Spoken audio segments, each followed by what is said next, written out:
So this week and this couple of days, me and my daughter, we've been having a look at Ephesians 1.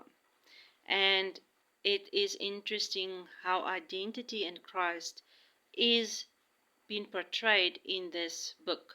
Please go read Ephesians. It's a wonderful book. But in Ephesians 1 and 2, those two chapters, it's really written who we are in Christ.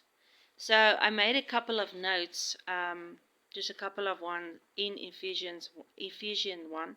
I'm a saint, blessed, chosen, holy and blameless, adopted as sons, redeemed, forgiven, received wisdom and insight, inheritance, saved, sealed with the Holy Spirit, enlightened, powerful, and He lives within us all.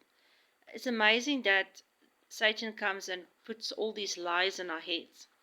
Because if you read these things aloud and you go and have a look at them, you realize it's all the areas that we believe that we're not blessed, we're not chosen, we're not holy. And you realize all these lies that has been put in our ears. And this was really just an eye opener for me to realize that we are really, really special in God's eyes. And please go read it, and I hope you are blessed.